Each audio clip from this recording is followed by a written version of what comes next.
We all want to feel peace in our lives, peace in our choices, our beliefs, our relationships, and our environment. I've learned that this desired contentment is often found through holding on to less. When we pare down what we own, what we consume, and what we value, we're left with what's intentional, a personalized curation of what is important and true and useful to us. I'm Shannon Leyko, and you're listening to Paring Down, a podcast aimed at helping you declutter not only your home, but any area of your life that's overwhelming. Here, we're having interesting and honest conversations about the physical and mental clutter that drowns out what truly matters to each of us. And together, we'll learn how to pare it all down, not for the sake of perfection or becoming rigid, rather so we can move through life with less overwhelm and more joy, wisdom, and peace. Hi, everyone. Welcome back to Paring Down. You might hear in my voice that I'm still a little under the weather, though I sound nothing like I did when I recorded that introduction for last week's podcast, where I really sounded like a different person. I'm doing better. I'm on the up and up. I'm getting ready for a trip. I'm so excited. I leave this Friday as of recording to go to San Francisco and see my best friend, who's been my best friend since I was 8 years old. Isn't that wild? Gosh, almost 30 years now. And then from there, I'll fly out to Virginia Beach, which is my hometown, for my sister-in-law's 40th birthday party. So I've got a lot of fun stuff coming up on my calendar. I hope that you guys have been having a wonderful couple of weeks as well. And since we're kind of in the season of nostalgia, I was thinking about how so often people say, I can't declutter because I love everything I have. And I'm a big proponent of loving what you have, right? Like, I'm not a staunch minimalist. I've said it a million times. I'll keep saying it because I think that stuff does matter. I think that we can attach our emotions to things in a productive and healthy way. Of course, that's a slippery slope and things can get out of hand, but loving your stuff is a really good thing. So I think it's a legitimate question to be like, well, how then do I declutter and simplify? So that's exactly what we're going to dive into today. I'm going to give 6 strategies to help you declutter your stuff, even when everything feels special or you really love everything. I don't always think that maximalist homes are cluttered, which I'll explain a little bit more in strategy number 6 today. But if you're one of those people that you're like, I have a lot of stuff all over the place and I love it all, I hope that this episode gives you some validation that you don't have to have a minimalist home in order to have an intentional home. So this episode isn't about getting rid of stuff for the sake of getting rid of stuff, right? It's to help you feel less stressed inside your house if you love your belongings, but you also feel really overwhelmed by the mess or the piles or the jam-packed storage. We want to be mindful consumers and we want to be considerate of a lot of different aspects of consumption and decluttering and what we own, but less for the sake of less is not the game I play. And so today, let's talk about loving the stuff you have. Let's talk about simplifying it if that's what's necessary in order to amplify that love, or because while you love it, it's also kind of stressing you out. There's some nuance here, as there always is, which is why I do love having the podcast, as you know. Oh, which reminds me, thank you so much for such positive feedback about the episode two weeks ago. Yeah, it was 2 weeks ago when this comes out, about what to do with clothes that don't currently fit you, because talk about nuance. That was probably the most nuancy episode I've had to do. That one and maybe decluttering books.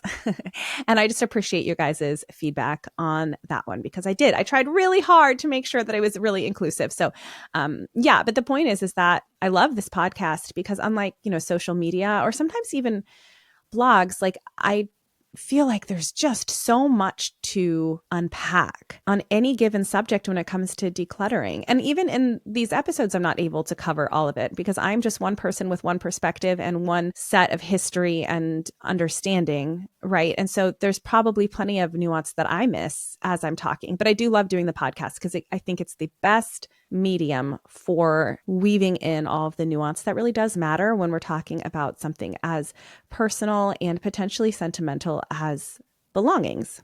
So loving your stuff is not the problem. Let me get that out of the way. Loving your stuff is not the problem. That is the solution. That is a good thing. The problem is when your stuff that you love starts to take up the space meant for living. So the first strategy here is to redefine what love actually means. It makes sense if you love what you own because we buy or acquire things because they make our lives better or easier or more beautiful. Like, I would hope that you love them and that is why you got them, right? I mean, with the exception of some very boring necessary items like maybe, I don't know, a plunger. I was going to say a vacuum, but I love my vacuum. Well, I used to love my vacuum. Anyway, that doesn't matter. That's a long story. Don't we all have a love-hate relationship with our vacuum? Is that just me? Anyway, the point is that it makes sense that you love what you have. But over time, these items can actually multiply until the very things that once brought us joy actually start to make our lives harder. So we really have to remember that two things can be true at once. You can love something and it can still be time to let it go. The best analogy here is to think of our stuff kind of like relationships. So not every person that you have loved in life was meant to stay in your life forever. Some friendships were for a current season. Some people helped you grow. And then it was time for you to move on. That's really hard for me personally. Like, I want every relationship to last forever. And so I want you to know this is not a matter of like cutting people or things, right? This is an analogy, but cutting things out. But it's really a matter of accepting that times change. I'll give an example. Of course, I am so happy that I'm with my husband. I shouldn't say of course, because maybe some people aren't. I'm very happy that my husband is my husband. I'm very in love with him, and I think that we work really well together, and I think we hold the same values, and I feel really lucky to be with someone that I am so compatible with. Maybe not on a decluttering side of things. If you guys remember his episode, if you haven't listened to that one, episode 19 with my husband, you will learn that we are not the same when it comes to how we view clutter. But the point is, he's the person that I feel like is hands down the person I could be happiest with the rest of my life. That's why I married him. But I also just feel really lucky because I remember dating my college boyfriend for 2 years, and I'm really grateful for that relationship, right? Like, that relationship was what I needed at that time in my life. He was wonderful. You know, we had so much fun together. And he taught me so much about myself. I think he was genuinely a good person, right? But that relationship was not meant to last forever. And I'm glad that it didn't. But that doesn't mean that the love I felt when I was 19, albeit different, of course, than the love I feel for my husband, like that love I wish had never existed. I love that love. I still love all the memories I have with that person. I love all the memories I have that are good with anyone in my life that is no longer a part of my life. I don't regret those memories. And so I think when it comes to our stuff, we could kind of look at it the same way. Like, there's some emotional disappointment of letting our belongings go, of breaking up with our belongings, or noticing that maybe the friendship is fading. But we can also remember that we've yet to encounter more love in life. Not to say that we're supposed to be over consuming and like, don't worry, if you're getting rid of this thing you love, just go buy something else that you love. Not what I'm saying. But we don't want to have this kind of scarcity mindset that if we get rid of stuff that we love, we're getting rid of the abundance of love in our life. That's just not true. You can still love whatever that item represents through memories. Of course, that we're not going to get too far into sentimental items today, but that love exists. We can say, okay, this thing is really fun. It's really cute. It's really joyful. But that doesn't mean that if I get rid of it, I no longer get to experience cute, happy joy in my life. We need to redefine that love does not equate ownership. That love does not mean we have to have that thing or that person or whatever it is in our lives anymore.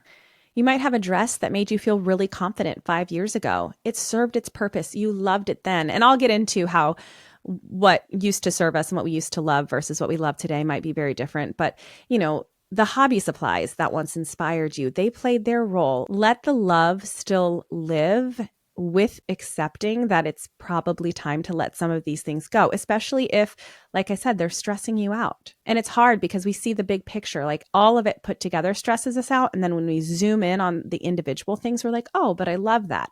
And I think we want to have our cake and eat it too. And that's just not reasonable. If we don't want our homes to feel overwhelming and stressful, we have to let some of the stuff go. And so we have to redefine what love means, to recognize that just because we love something doesn't mean that it makes the most sense to keep it. So I'm going to give you an example from my own life of when I had to let go of some stuff that I really still loved.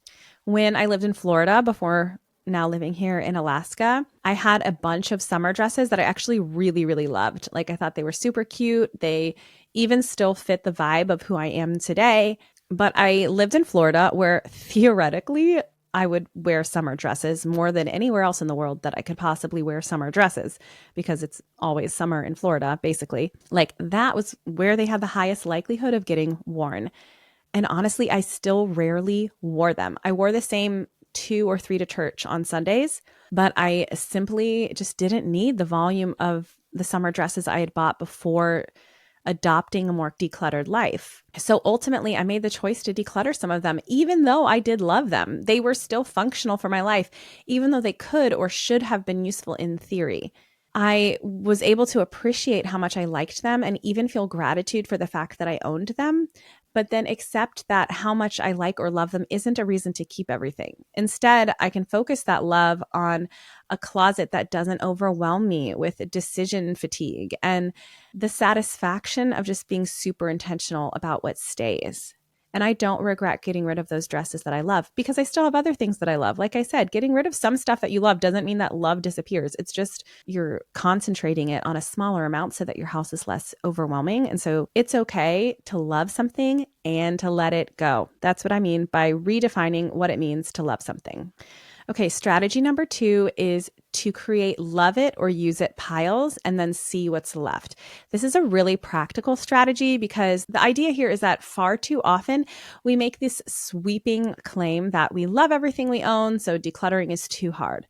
But we don't realize that that is not entirely accurate. And I do get it. Like, if you're someone who loves aesthetics or textures or the stories behind your things, decluttering can feel like a betrayal. So instead of starting with, all right, well, what should I get rid of? We want to think about it as, what do I truly use and what do I truly love? That's a much more positive framing and is going to get you to answers more clearly than just muscling through or assuming that it's going to be really tough to get rid of stuff. So here's how you do it. Pick a category like clothing or decor or kitchen tools, and you're going to make 2 piles. And I do suggest to really zone down here, because this strategy involves taking the whole category out into one pile to start. So I don't want you to feel overwhelmed, like you have to Marie Kondo your entire wardrobe at one time. So maybe start with your t-shirts or your summer dresses like I had, or a smaller zone or subsect beneath that greater umbrella of clothing,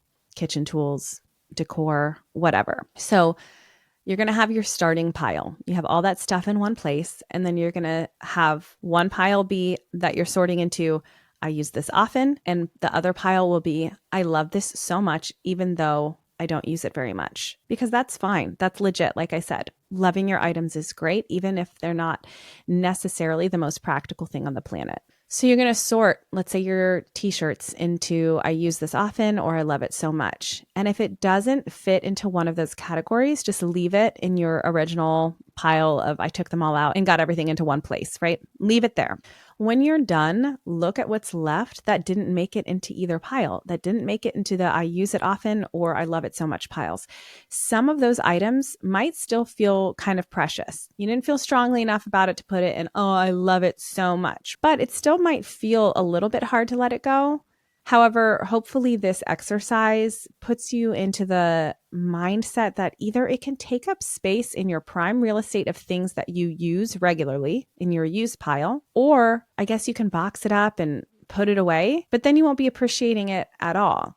So you either want to love it so much that honestly it kind of turns into using it a lot, or you have space to display it because you love it so much you make space for it, right? But not gets complicated, not in a super cluttery kind of a way. But the point is that what we use and what we love is what we want to make room for in our house. And the in-between items are the ones that really should probably get evicted. I will say that this strategy of use often and love piles, the use and love piles, has worked really well with my husband because he's really prone to looking at a box of stuff and being like, oh, I know what's in there and I definitely need it all. Or I know it's in there and it's all really important. I love all of it, right?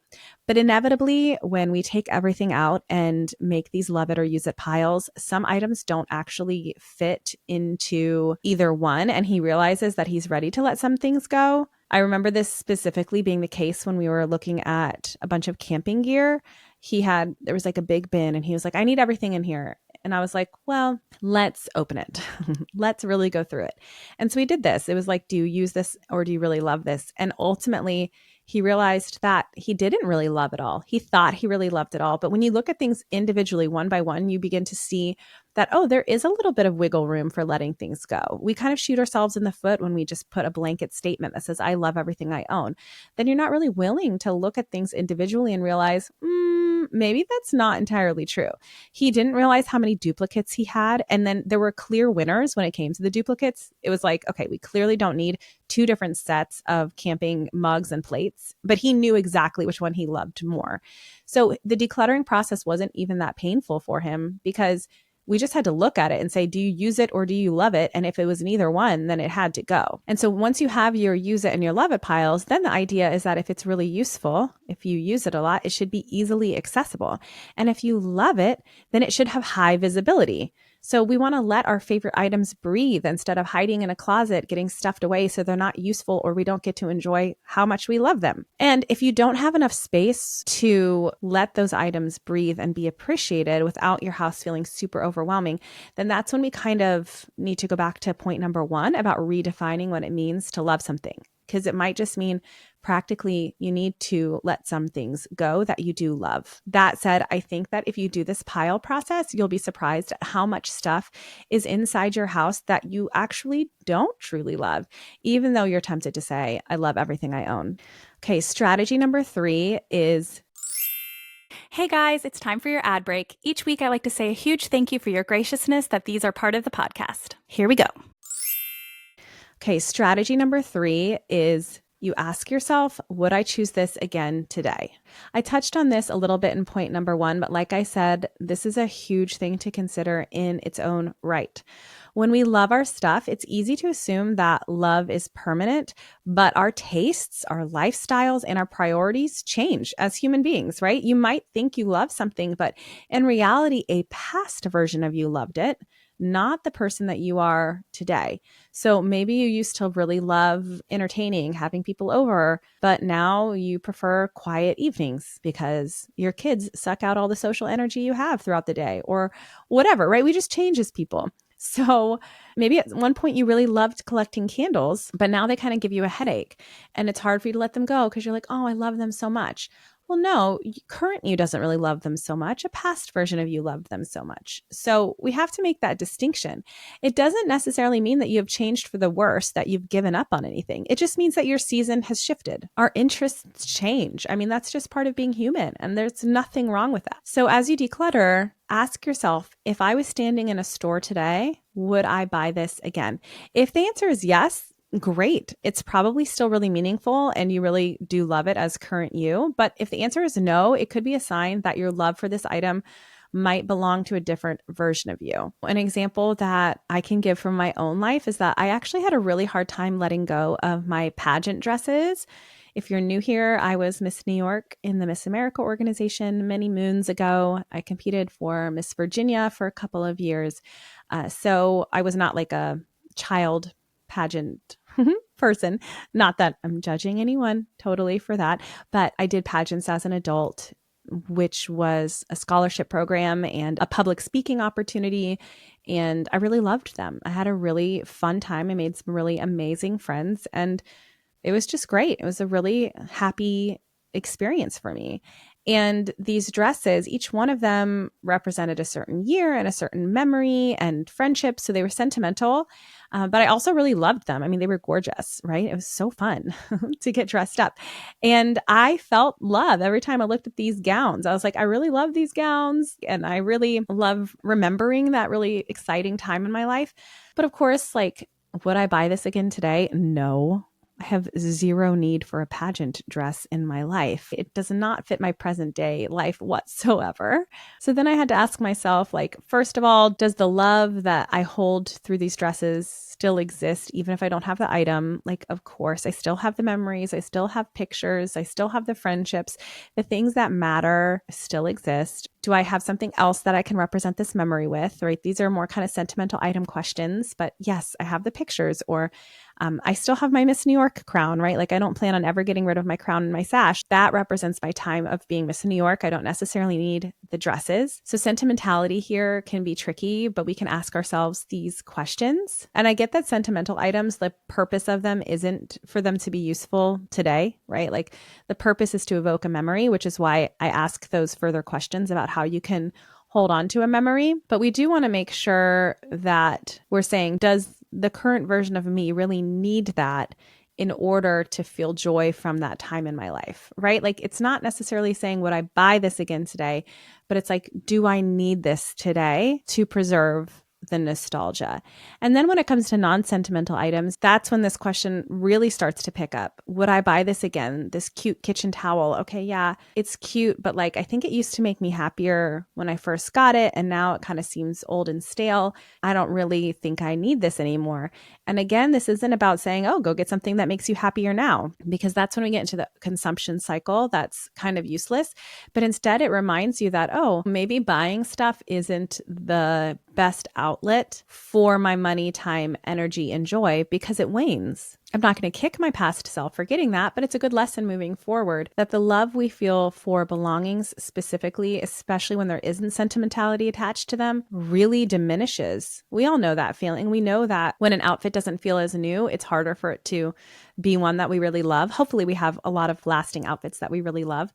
But rather than this being a cycle of consumption, instead I want it to be more of a lesson moving forward that we might love something, but that doesn't mean we need to buy it, because we don't want future us to be like, oh, I don't really like that anymore, you know? So use this question, would I buy this again today? Would I choose this again today? Just be a starting point and recognizing if you actually love something or if only a past version of you loves it. Strategy number 4 is to experiment with temporary separation.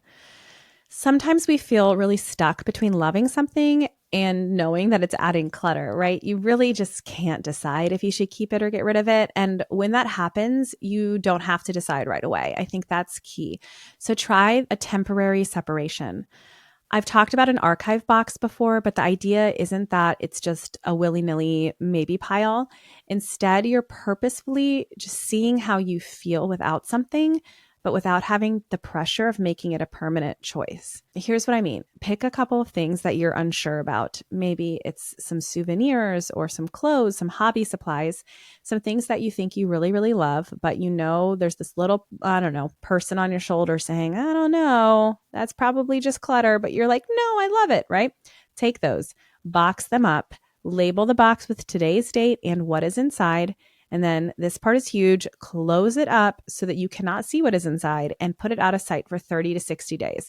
Be sure to set a calendar reminder for those 30 to 60 days in the future so you don't just forget about the box forever and then it becomes a clutter box in your garage or basement or guest room. And when the time comes and that little alarm on your phone goes off, ask yourself, do I miss anything that is inside that box? Do I even really remember what I packed away? If you don't really miss it or you don't remember it, that's super valuable data. It just means that those things might not be as essential to your happiness as they felt in the moment.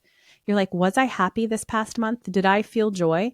If you did, then you're like, okay, I don't actually need those things in my life to experience joy. But if you do find yourself thinking, oh, I wish I still had that, you can just go get it. There's no guilt. There's no pressure. So this little experiment gives you space to separate that emotional attachment from actual need or appreciation. You learn what's truly part of your daily life and what's just taking up space because it's kind of hard to let it go. I did this with my Doc Marten boots. I loved them. I did not wear them very often, but I was like, oh, they're so cute and they're so cool. And doesn't everyone need a good pair of Doc Martens? I don't know. In my head, that was just a thing. And so I put them in an archive box and I waited, I don't know, it was a month or two and realized I had never gone to try and put them on or want them. And if I had a different pair of boots that kind of got the job done anyway. And my happiness level in life was no different. owning them versus not. So it was just time to let them go and to make space in my closet because I just don't need shoes in there that I never wear, right? But I didn't have the capacity to let them go immediately. So I'm glad that I did this temporary separation because then that is what really kind of pushed me over the edge to say, okay, I'm ready to let this go. I've experienced what life is like without it, and life is a-okay. So often, once the pressure is off to make the perfect decision, you realize that you just don't need those items back at all. So temporary separation box relieves the initial pressure for you to actually make some progress. Strategy number 5, rely on space, not emotions, to drive your choices. So to break out of this, oh, but I really love this reaction, sometimes we need to view paring down not as a daunting emotional task, but as a practical form of prioritization. You need the practical big sister around that's just like, you don't have space for this, girl. You've heard me say this before, but one of the simplest ways to declutter when you have a huge love of stuff is to let space set the boundary. There is just no room left in your drawers or on your shelf or your house in general. That is your boundary, and let it guide you. So if you love books, decide how many shelves you can realistically maintain without it feeling crowded. If you love clothes, give yourself a certain amount of hangers that comfortably fit in your closet. Let that guide you. If you love kitchen gadgets, pick one drawer that holds exactly what you actually use. And when the space is full, that's your cue. When something new comes in, something old has to go out. So this way, you're not forcing yourself to get rid of things just because you should. You're simply maintaining balance within your space. You're just being a practical girly. And this boundary really does force you to whittle down your absolute favorites, which ends up making you love that category of stuff even more. You're going to start to realize that you can actually enjoy your favorite things, A, without feeling buried by them, and B, without them being buried and you don't even get to see them. I did this with my book collection, and I cannot begin to tell you the joy I feel from my 2 very highly curated shelves. It is so much greater than when I kept all the books I've ever read. So sometimes we just need to put these boundaries around our emotions in order to keep our choices in check. And then we'll come to find that we get to experience even more love. Love does not have to mean excess. It can mean choosing what's worth the space physically, mentally, and emotionally. So let this space guide you, not just the emotions.